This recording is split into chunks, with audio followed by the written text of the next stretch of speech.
I'm Sienna Bellamy, 39 years old, and 3 weeks ago my father said one thing that made me cut him out of my life forever. When I became homeless with my 17-year-old son and asked my father for help, he looked me straight in the eyes and told me there was no room for me in his 4-bedroom house. The same house where my 16-year-old half-sister has 3 bedrooms to herself, one for sleeping, one for her books, and one for her art. What my father didn't know was that someone had been watching all along, and they had plans of their own. Before I continue, please take a moment to like and subscribe, but only if you genuinely enjoy this story. Also, let me know where you're watching from and what time it is there.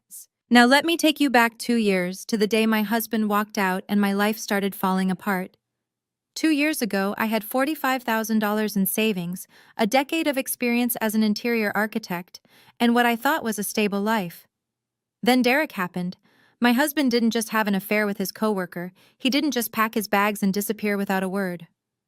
Before he vanished, he drained our joint savings account, every single penny, and left behind $28,000 in credit card debt with both our names on it.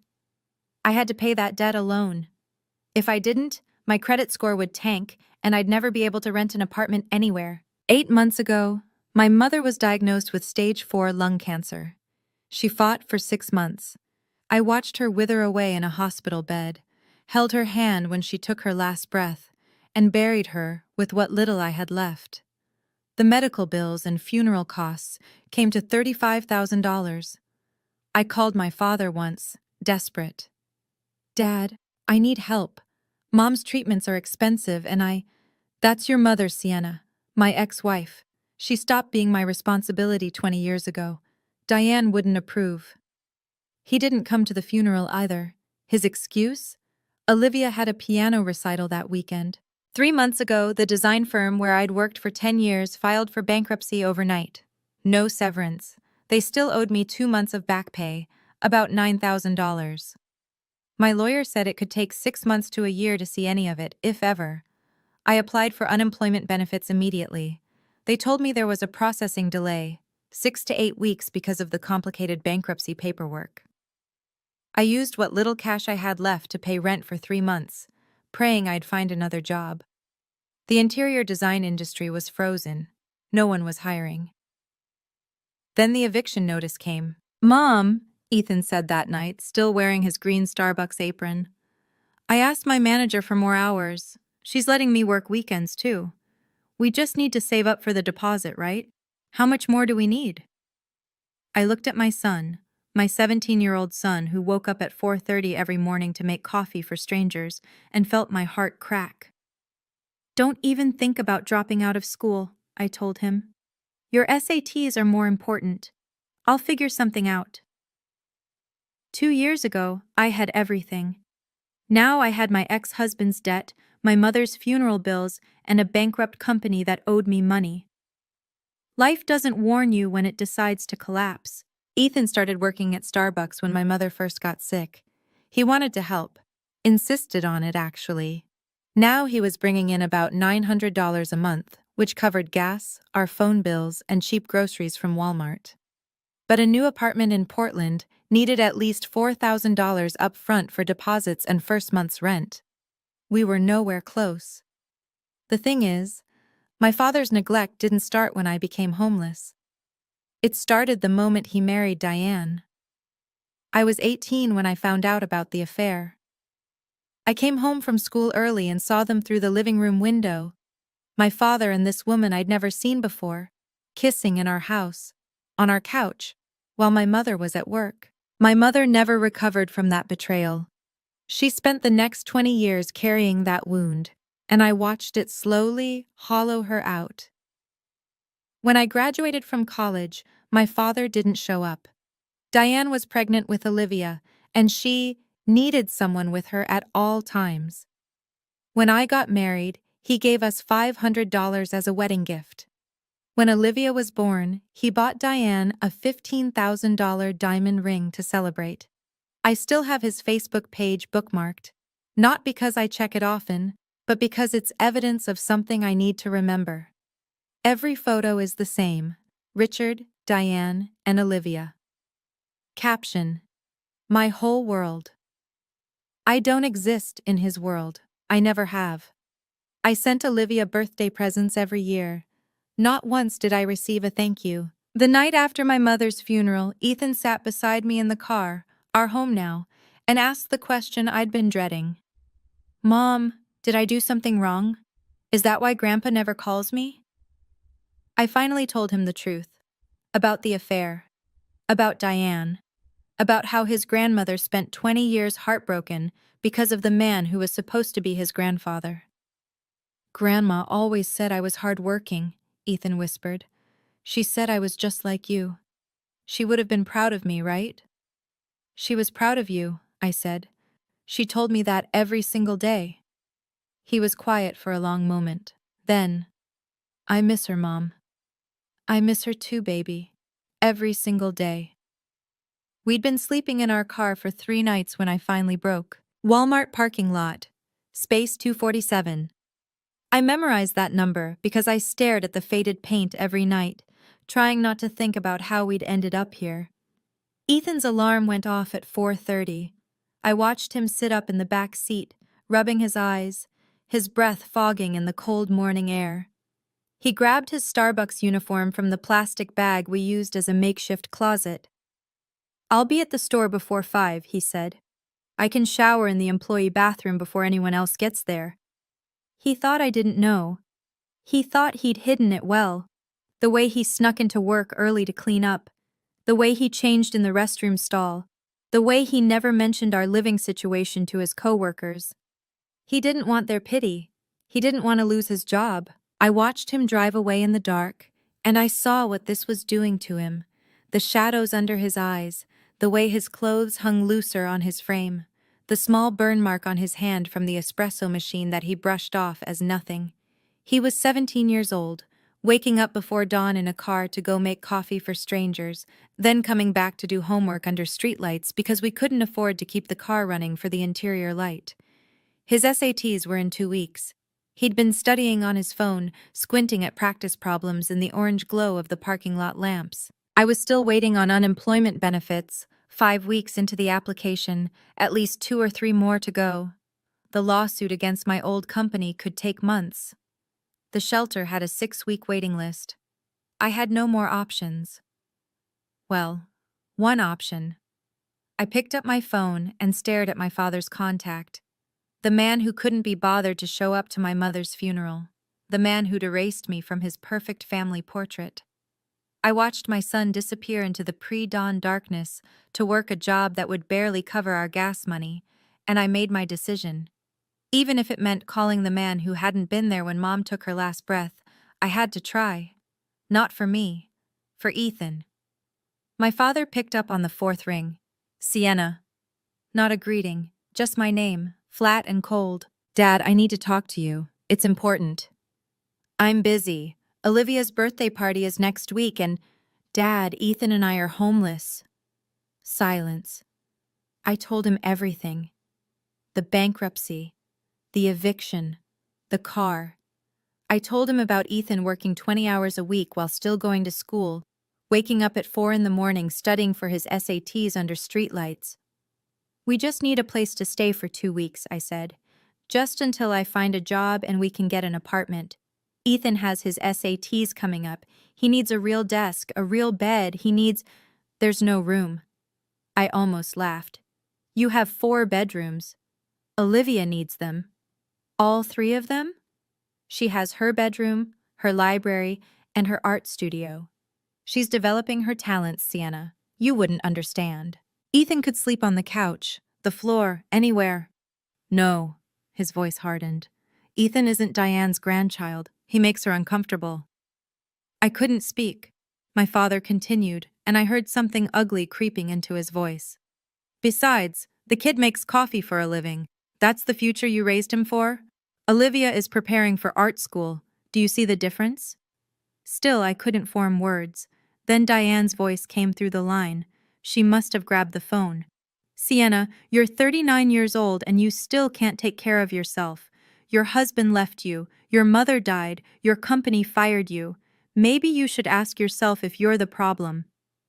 The line went dead. I sat in the driver's seat of my car, phone still pressed to my ear, listening to nothing. My father had just mocked my son for working, for helping our family survive, and Diane, the woman who destroyed my mother's marriage, had just told me that my mother's death was somehow my fault. I called back. My hands were shaking, but my voice came out steady, steadier than I expected. I wasn't finished, I said when my father picked up. Sienna, 4 bedrooms, Dad. Olivia needs... Ethan wakes up at 4 in the morning. Did you know that? Silence. He drives to Starbucks before 5. He showers in the employee bathroom because we don't have running water. He works 8 hours, then he does his homework in a parking lot. He's 17 years old. That's not my... You mocked him for working, for helping his family. I didn't mock. You said, the kid makes coffee for a living. Those were your exact words. My father's breath was heavy through the phone. I heard him struggling to find a response. Diane thinks it's best if... Diane. I let the name hang there. So Diane decides who lives in your house now? It's our house. Is it? Something shifted in his voice, a crack in the armor. What's that supposed to mean? It means I remember things, Dad. Things Grandma told me when I was little. About that house, about who it really belongs to. Don't. His tone turned sharp. Don't bring my mother into this. Why not? Does she know you didn't come to Mom's funeral? Does she know you're refusing to help your own granddaughter? Does she know you laughed at Ethan for having a job? My mother is 80 years old. She doesn't need to be bothered with, then you better hope I don't need to call her. He hung up on me. I stared at the phone. My hands had stopped shaking. For the first time in 20 years, I'd pushed back. And I'd heard something in my father's voice that I hadn't expected. Fear. I didn't realize Ethan was awake until I heard him sniffle. He was sitting in the back seat, still in his Starbucks uniform. The green apron was stained with coffee, and there was a fresh red mark on his hand, another burn from the espresso machine. He must have gotten back from his shift while I was on the phone, and I hadn't even noticed. He'd heard everything. Mom, his voice cracked. Did Grandpa really say that? About my job? I turned around to face him. The parking lot lights cast orange shadows across his face, and I could see the tear tracks on his cheeks. Ethan, I work really hard. He was trying not to cry, but his shoulders were shaking. I wake up early. I do everything they ask. My manager says I'm one of the best baristas she has. I know, baby. Grandma... He stopped, swallowed. Grandma always said she was proud of me. She said working hard was nothing to be ashamed of. She said I was just like you. She did say that, every time she saw you. But Grandpa, he wiped his face with the back of his hand. He didn't even come to her funeral, Mom. He didn't help when she was sick. And now he's making fun of me for having a job while we're living in a car. I reached back and took his hand, the one with the burn mark. I know it hurts, I said. But listen to me. Your grandmother was proud of you. She told me that every single day.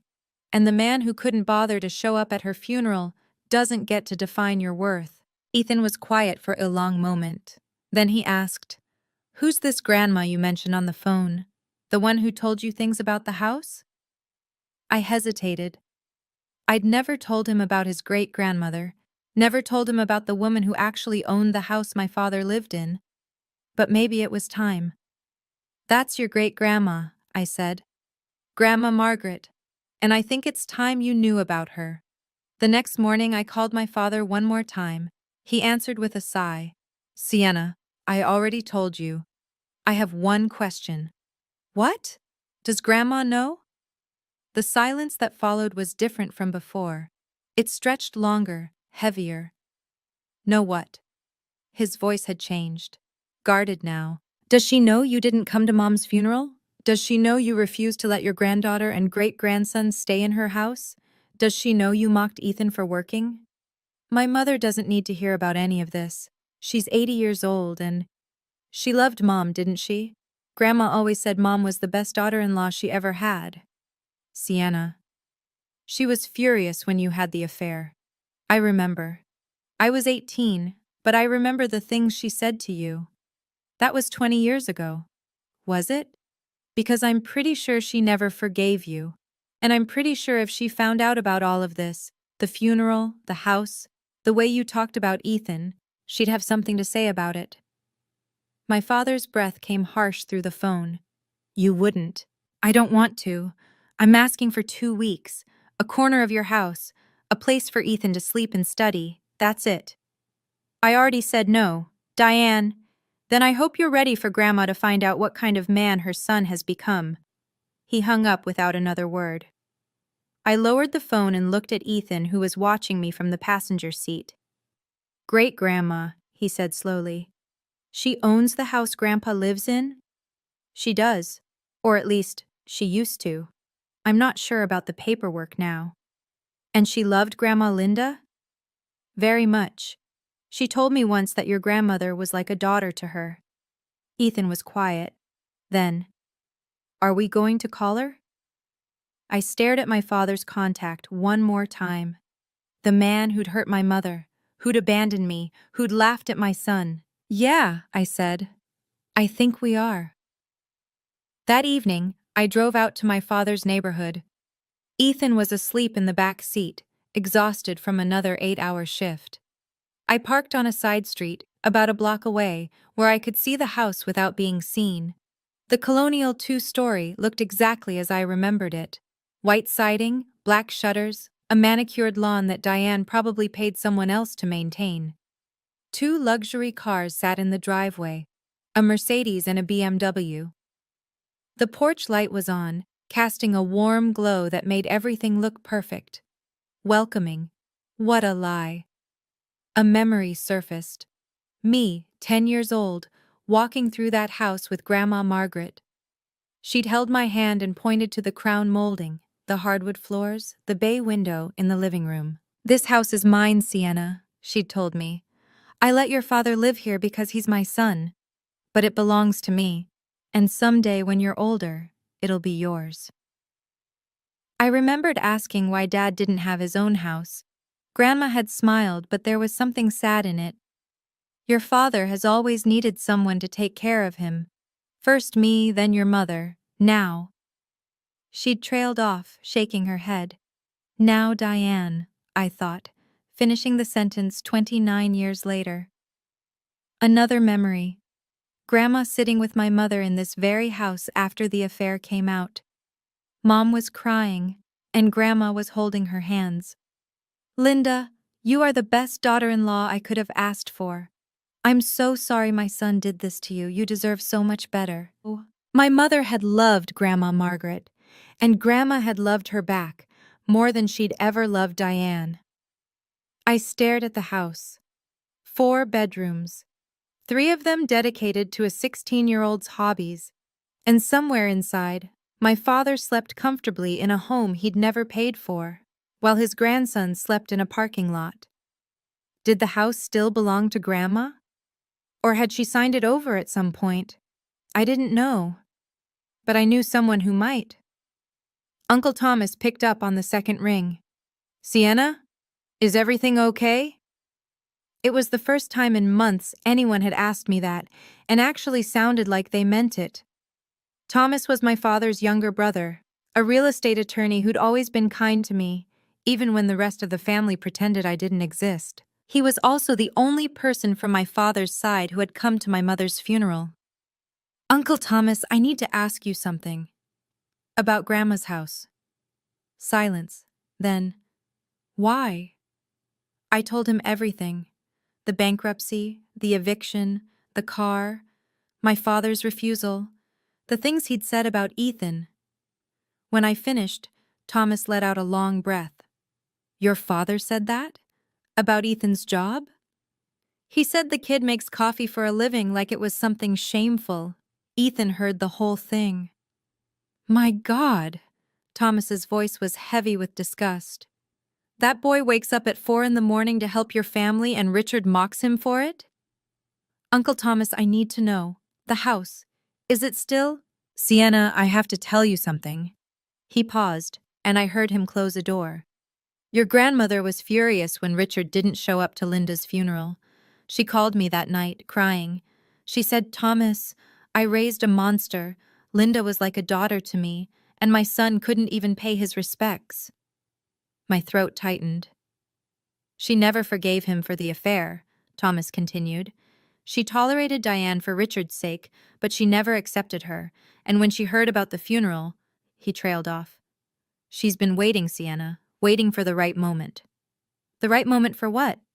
To hold him accountable. She asks about you and Ethan all the time. She knows more than you think. But the house? Still in her name, 100%. Richard has been living there rent-free for 30 years. He's never paid her a single dollar. My heart pounded. Call her, Thomas said. She'll want to hear this. And Sienna? She's going to be very, very angry. I stared at Grandma Margaret's number on my phone for a full minute before Ethan spoke. Mom, Uncle Thomas said Great-Grandma loved Grandma Linda. He said she asks about us. He was sitting up now, fully awake. Call her. I want to know about her.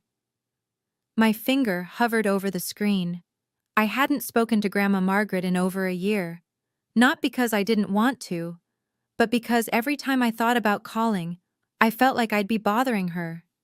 She was 80 years old. She didn't need my problems. But Uncle Thomas's words echoed in my mind. She's been waiting. I pressed the call button. She answered after 2 rings. Sienna, is that you? Her voice was exactly as I remembered. Sharp, clear, no trace of frailty despite her age. Hi, Grandma. I'm sorry I haven't called in so long. Don't apologize. I know you've been through hell. A pause. I miss you, sweetheart. And I miss your mother. Linda was the best daughter-in-law I ever had. Did you know I still have her photo on my nightstand? I couldn't speak. Tears were already streaming down my face. Grandma, Thomas called me. He told me what's happening. He told me what Richard said. Of course he had. Grandma, I didn't want to burden you with... Burden me? Her voice hardened. My grandson refuses to help his daughter and great-grandson while they're living in a car? He didn't come to Linda's funeral? And he mocked that boy for working? Ethan, I managed. His name is Ethan. I know his name. Linda talked about him constantly. She said he was the hardest-working young man she'd ever met. She was so proud of him, Sienna, so proud. Ethan was crying now too, silently, listening to every word. Grandma, I don't know what to do. We don't have anywhere to go and Dad won't... Listen to me. Her voice cut through my rambling. Richard doesn't own that house, I do. He's been living in my house for 30 years without paying me a penny, and he has the audacity to turn away my great-granddaughter, to laugh at my great-great-grandson for having a job. I heard her take a breath, steadying herself. When is that girl's birthday party? Olivia? Next Saturday, why? Because I'm going, and so are you, and so is Ethan. Grandma, Dad didn't invite us. I'm inviting you. I'm the owner of that house. My invitation is the only one that matters. Did you hear that? When Grandma said she still keeps my mother's photo on her nightstand? For 20 years, I thought I was alone in this family. I thought everyone had forgotten about my mom, about what my father did to her, about how she spent 2 decades carrying that heartbreak. But Grandma never forgot. She never stopped loving her. And when she heard about Ethan, about how hard he works, about how my father laughed at him, her voice changed. I'd never heard her so angry. What do you think she's planning? What's going to happen at that birthday party? Let me know in the comments what you think is coming. And if you're still with me, hit that like button so I know you're here. We're about to get to the part I'll never forget. Now, let me tell you about the day of the party. 3 days before Olivia's sweet 16, Grandma called again. You're coming to the party, she said, no question in her voice. Both of you. Grandma, Dad will make a scene. He'll try to throw us out in front of everyone. Let him try. I don't have anything to wear. Neither does Ethan. We've been living in our car for... I know. I've already spoken to Thomas. He's bringing clothes for both of you. Something simple, something dignified. You're not going there to impress anyone, Sienna. You're going there because I asked you to. I hesitated. Why? Why do you want us there so badly? Because I want to see my great-great-grandson. Linda told me so much about him. She said he was special, and I believe her. Grandma's voice softened for just a moment. And because that boy needs to know his grandmother would have been proud, I want to tell him myself. My chest ached. Grandma, Ethan's nervous. He's afraid Grandpa will humiliate him again. Then tell him what I told you. I'm the owner of that house. Richard lives there because I allow it. If anyone tries to humiliate my family and my home, they'll answer to me. The day before the party, Uncle Thomas dropped off the clothes. A simple navy blue dress for me, wrinkled but clean, borrowed from a shelter donation program which he'd quietly arranged.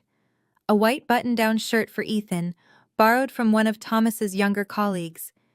Ethan tried it on in the car, checking his reflection in the rearview mirror.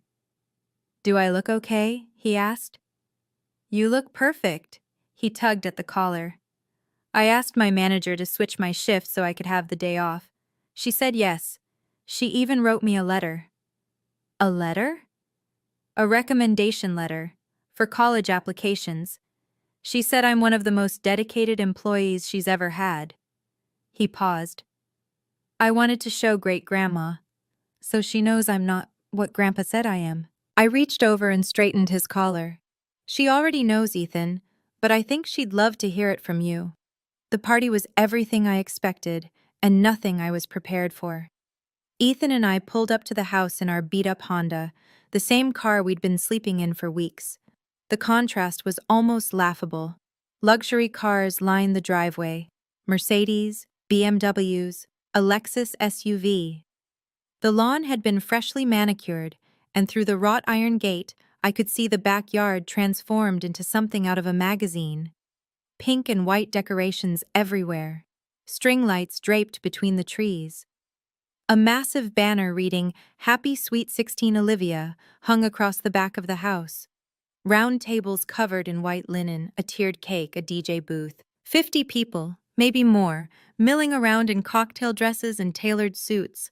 And there we were, me in my borrowed navy dress, slightly too big, Ethan in a white shirt borrowed from a stranger, his hands still showing faint burn scars from the espresso machine. We didn't belong here. Everyone would know it the second they looked at us. "Mom?" Ethan's voice was tight. "Are you sure about this?" "Great-grandma asked us to come. That's all that matters." We walked through the gate.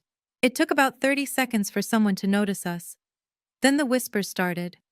I saw my father across the yard, laughing with a group of guests, a champagne flute in his hand. He was in his element, charming, polished, the perfect host. Then his eyes swept toward the entrance and landed on me. His smile vanished. He said something to the guests and started walking toward us. Diane appeared beside him almost immediately, her face twisted with barely concealed rage. "What are you doing here?" Diane hissed as they approached.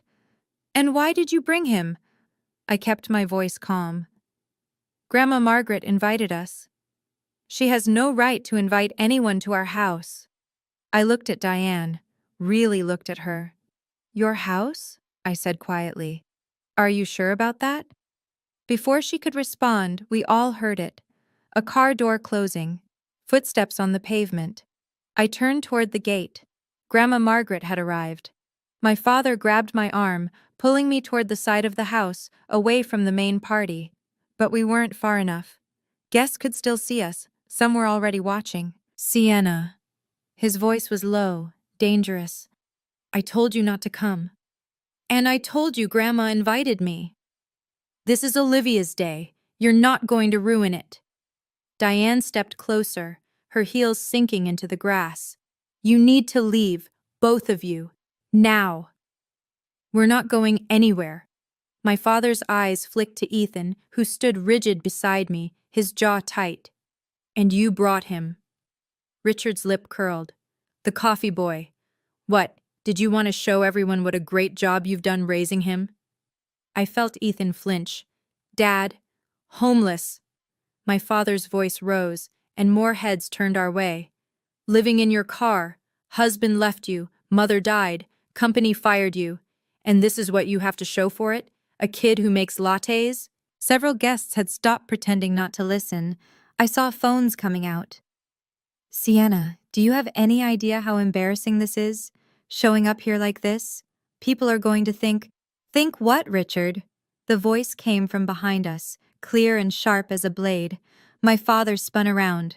Grandma Margaret stood at the edge of the patio, a worn leather briefcase in her hand. She was small, barely 5 feet tall, but the way she held herself made her seem larger. Behind her, Uncle Thomas had materialized, his expression carefully neutral. The entire party had gone silent. Even the DJ had stopped the music. Mom. My father's voice cracked. What are you doing here? Grandma didn't answer him. Instead, she walked straight past him, past Diane, past the gawking guests. She stopped in front of me and pulled me into her arms. My girl, she whispered. I'm so sorry I wasn't there sooner. Then she released me and turned to Ethan.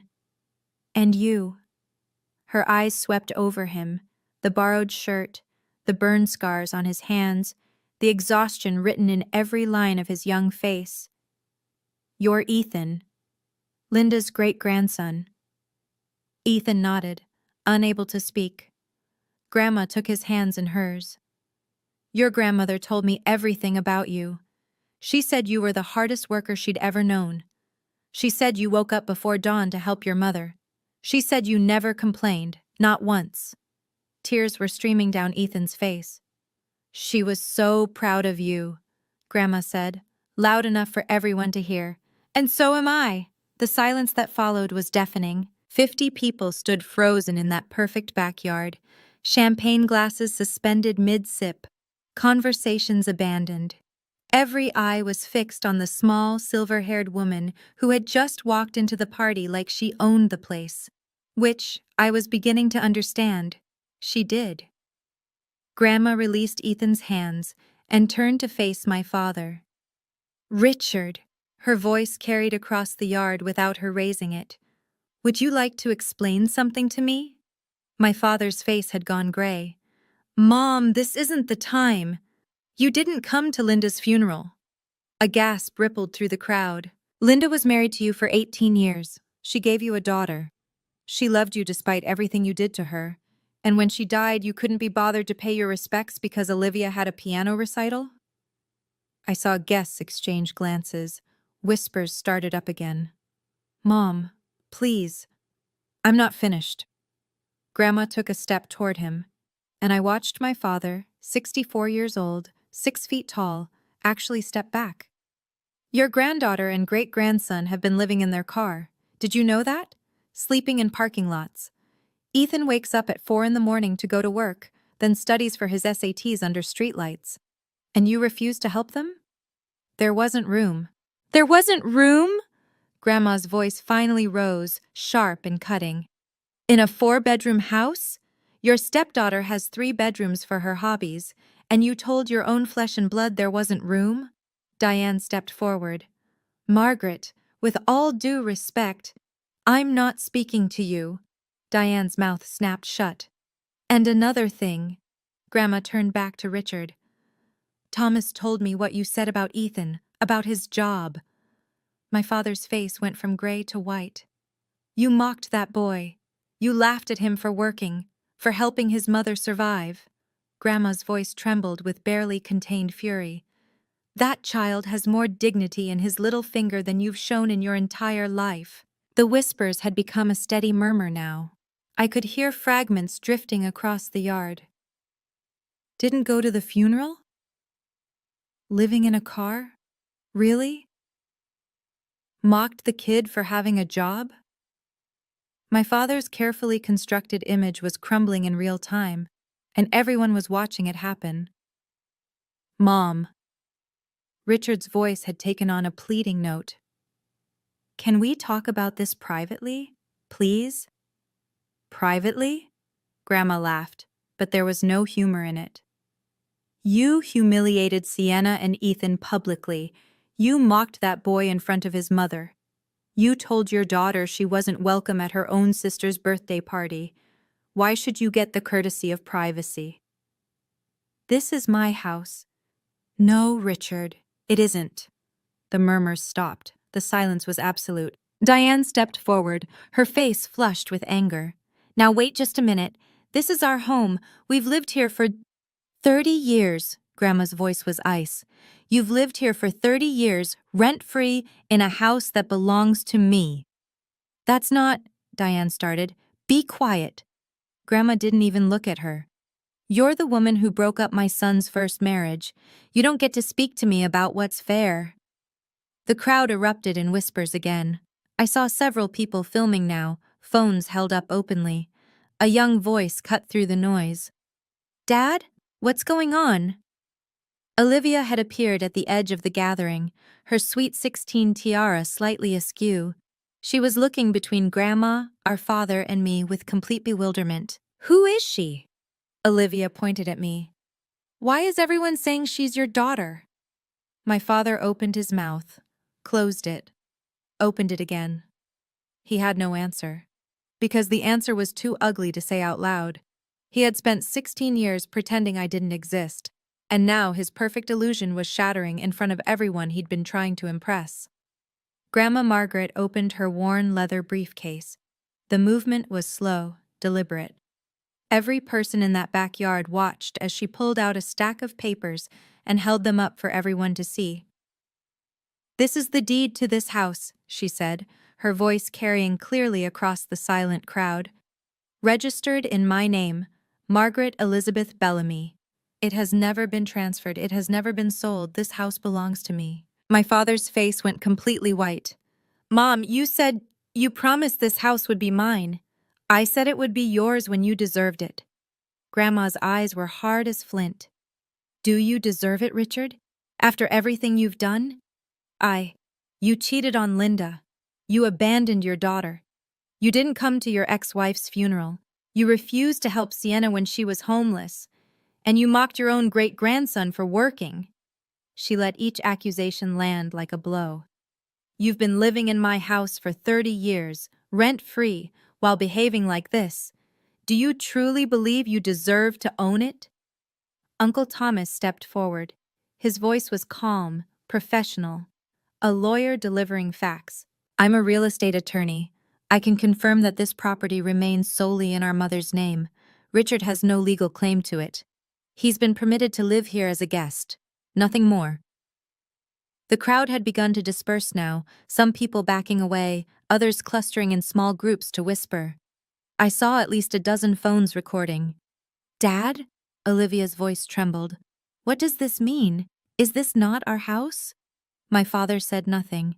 It was Grandma who answered.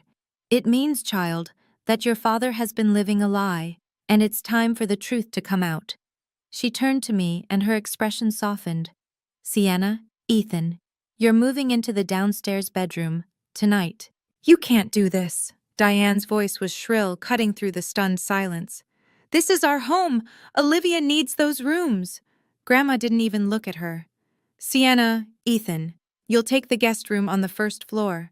There's a desk, a proper bed, and a bathroom. It should be enough for now. Mom, please. My father reached for her arm. Grandma stepped back, out of his reach. Don't touch me. Her voice was quiet, but lethal. You've had 30 years to be a decent human being, and you've failed at every turn. What about Olivia? Diane grabbed her daughter's arm, pulling her close. She has her art studio, her library. She needs those spaces. Olivia needs one bedroom. Grandma's tone brooked no argument. Like every other teenager, she doesn't need 3 rooms for hobbies while her nephew sleeps in a car. She turned to Ethan. You, she said, her voice softening. You need a real place to study, to sleep, to rest after working those long shifts. Your grandmother would have wanted that for you. And so do I. Ethan couldn't speak. He just nodded, tears still streaming down his face. Uncle Thomas spoke up again, his lawyer voice back in place. If Richard and Diane refuse to comply with the property owner's wishes, I can assist my mother in initiating formal eviction proceedings. Under Oregon law, they would have 30 days to vacate. That is the legal right of any property owner. Guests were leaving now, slipping away quietly. No one was saying goodbye to my father. No one was offering congratulations to Olivia. The party was over. I stepped closer to Richard. I didn't want this, I said quietly. You could have given us 2 weeks. That's all I asked for. 2 weeks and none of this would have happened. He didn't respond. Didn't even look at me. Diane pulled Olivia toward the house, both of them crying. I watched my father stand there, alone in his perfect backyard, surrounded by empty tables and abandoned champagne glasses. For the first time in my life, I didn't feel sorry for him. My father tried one last time. Mom, his voice cracked. Can we please discuss this in private? This is humiliating. Humiliating? Grandma's eyes flashed. You humiliated Sienna by calling her a failure in front of your guests. You humiliated Ethan by mocking his job. You humiliated yourself by choosing a piano recital over your ex-wife's funeral. Don't talk to me about humiliation. I can explain. You've had 20 years to explain. I'm done listening. Diane stormed out of the house, Olivia trailing behind her. The girl's mascara was running, her tiara discarded somewhere inside. Her sweet 16 had become a nightmare, and I could see she didn't fully understand why. Grandma Margaret, Olivia's voice was small, confused. I don't understand what's happening. Who is Sienna? Why does everyone keep saying she's my sister? The anger in Grandma's face softened just slightly. Child, that's not your fault. Your parents chose to lie to you about your family, but Sienna is your half-sister. She's Richard's daughter from his first marriage, to a woman named Linda, who died 8 months ago. Your father didn't tell you about any of this because he wanted to pretend his first family never existed. Olivia turned to our father. Dad, is that true? Richard said nothing. His silence was answer enough. Olivia looked at me then, really looked at me, took in my borrowed dress, my tired eyes, the exhaustion written into every line of my face. You're my sister? She whispered. Half-sister, I said gently. But yes. And you were living in your car while I had 3 bedrooms? It's not your fault, Olivia, you didn't know. Her face crumpled. I'm so sorry. Grandma placed a hand on Ethan's shoulder. Your grandmother Linda was the kindest woman I ever knew, she told him quietly. She would have been so proud of who you've become. Don't let anyone, especially Richard, make you doubt that. Ethan nodded, wiping his face with the back of his hand. Thank you, he managed, for saying that. I'm not just saying it, I mean it. Did you see the moment when Grandma told Ethan that his grandmother would have been proud? He broke down. My 17-year-old son, who had spent weeks waking up at 4 in the morning, working 8-hour shifts, never complaining, he finally let himself cry. Because for the first time since my mother died, someone from my father's family acknowledged him, told him he mattered, told him his grandmother's love wasn't forgotten. And Olivia. She had no idea about any of this. She didn't know I existed. She didn't know our father had skipped a funeral for her piano recital. She was just a kid caught in the middle of her parents' lies. Here's my question for you. Should I forgive my father? After everything he's done? Or are some boundaries necessary for survival? Tell me what you think in the comments, and if you want to hear how this ends, stay with me. We're almost there. The party was completely over. The last guests filtered out through the gate, many of them pausing to squeeze my hand or pat Ethan on the shoulder as they passed. A few women I'd never met hugged me, murmuring words of support. I had no idea Richard had another daughter, one of them said, shaking her head. He always talked about his family like you didn't exist. That's because, to him, I didn't. A neighbor, A man in his 60s who'd apparently known my father for 15 years stopped in front of Ethan. "Son, I heard what your grandfather said about your job." He looked directly into Ethan's eyes. "Working hard at your age, helping your mother like you do? That's something to be damn proud of. Don't let anyone tell you otherwise." "Thank you, sir," Ethan managed.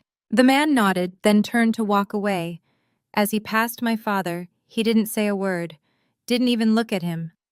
That's when I noticed my father was still standing in the same spot, alone. Empty champagne glasses and abandoned plates surrounded him, remnants of a celebration that had imploded. The banner still hung above him. "Happy Sweet 16, Olivia." It fluttered in the evening breeze, mocking him. Uncle Thomas appeared at my elbow. "The video's already spreading," he said quietly. "Someone posted it to the neighborhood Facebook group. Another person shared it on Twitter." He paused. "People are not being kind to Richard in the comments."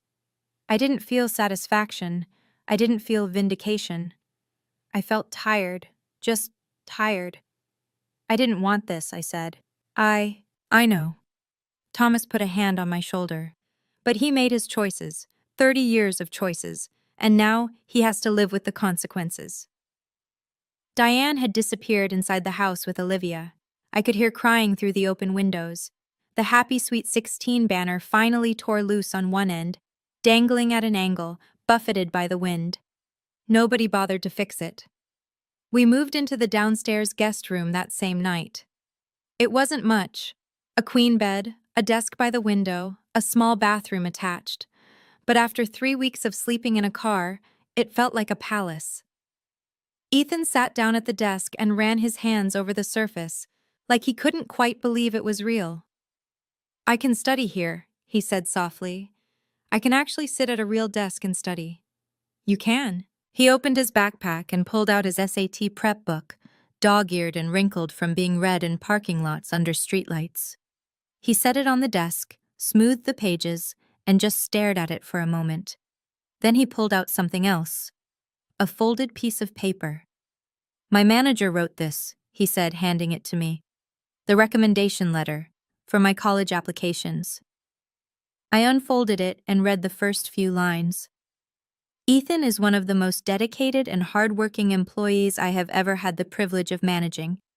Despite facing personal challenges that would have broken most adults, he has never once complained, never missed a shift, and consistently exceeds expectations."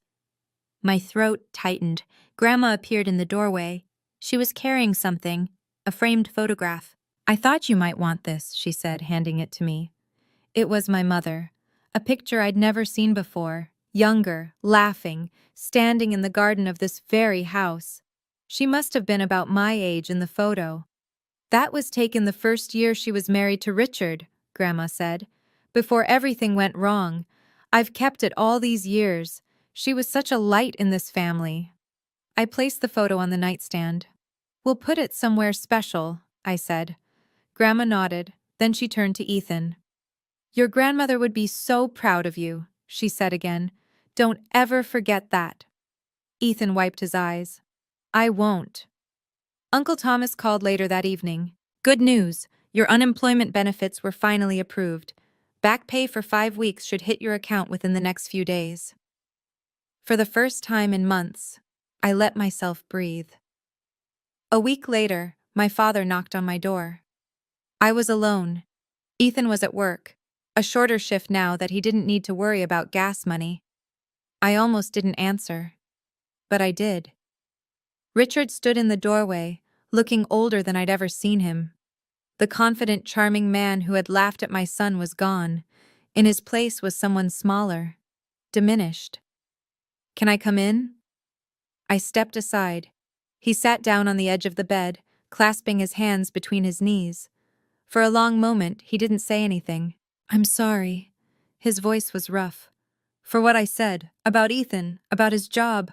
I shouldn't have—" "What exactly are you sorry for, Dad?" He looked up. "What do you mean? Are you sorry because you hurt us? Or are you sorry because you got caught?"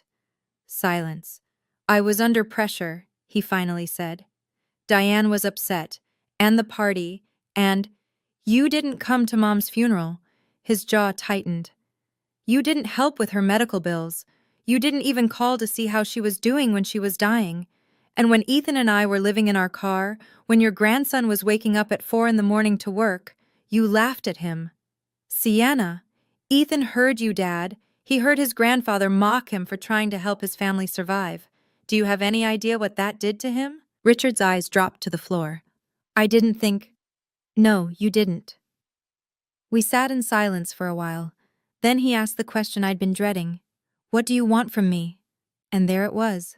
Not I'll change, not I'll do better. Just, what do you want? He still didn't get it. I don't want anything from you, Dad. I just want you to understand why I can't pretend everything is okay. He nodded slowly. Started to say something. Stopped. Then he stood up and left without another word. 3 weeks after the party, everything started to fall into place. I got a job offer. A small interior design firm in the next town over. Not my old salary, but enough. Enough to rent a 1-bedroom apartment for me and Ethan, enough to start over. Enough. The unemployment back pay came through, $3,200. I used it to pay off the last of Derek's credit card debt. It felt like cutting a chain that had been wrapped around my neck for 2 years. Ethan took his SATs. When the scores came back, he was in the top 15% nationally. His Starbucks manager had written him a glowing recommendation letter, and he'd been promoted to shift supervisor, the youngest one in his district. Mom, he said, showing me the score report, do you think Grandma would have been proud? She was always proud of you, baby. Always. The day before we moved out, Grandma called me to her room. Sit down, she said, patting the bed beside her. I did. I've been thinking about the future, she said, about this house, about what happens when I'm gone. Grandma, you don't have to. Hush, let me finish. She took my hand. I'm rewriting my will. Richard won't inherit this house. It'll go to you and Ethan. I don't need. This isn't about need. It's about what's right. She squeezed my hand. Your mother loved this house. She was happy here once, before everything fell apart. I want it to stay with people who will honor that memory. I couldn't speak. You've been through so much, Sienna. Derek, your mother, the bankruptcy, Richard's cruelty, all of it. But you never gave up. You never let it break you. She smiled, her eyes bright with tears.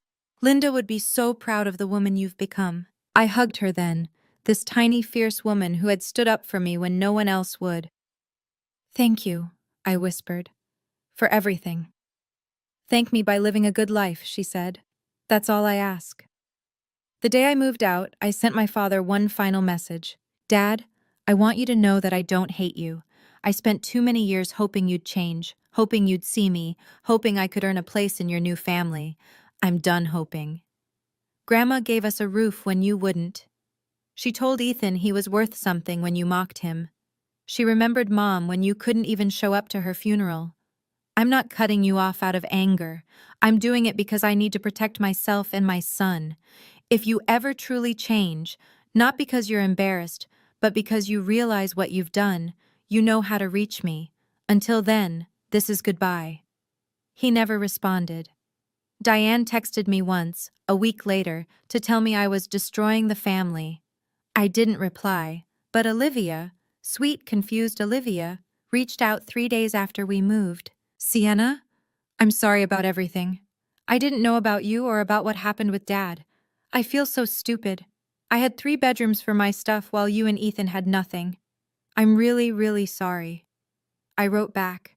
You have nothing to apologize for, Olivia. None of this was your fault. If you want to get to know me and Ethan, we're here. Ethan sent her a message too. Hey, it's your nephew. Don't stress about it. I make coffee for a living and there's nothing wrong with that. Let me know if you ever want to hang out. That night in our new apartment, small, simple, ours, I placed my mother's photograph on the bookshelf. We made it, Mom, I said quietly. Ethan and I, we're going to be okay. My son was at his desk, laptop open, working on college applications. He looked up and caught my eye. "Mom? Yeah? Thank you. For not giving up. For fighting for us." I walked over and hugged him. "I didn't win because of the house," I said. "I won because you know that waking up at 4 in the morning to help your family is something to be proud of, no matter what anyone else says." He hugged me back, tight. "Grandma would be proud," he whispered. "She is, baby. She is." That's my story. My mother died 8 months ago, and my father couldn't be bothered to attend her funeral.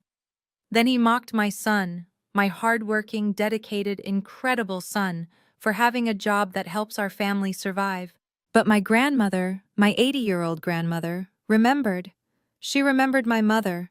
She remembered what family is supposed to mean, and when it mattered most, she stood up for us. If you've ever lost someone and felt alone, if you've ever been mocked for the work you do, if you've ever felt like you didn't belong in your own family, you're not alone. I see you. Tell me your story in the comments. I read every single one. And if this video meant something to you, please like, subscribe, and hit that notification bell. There's a link in the description to another story you might connect with. Thank you for staying until the end. Thank you for being here with me. Until next time.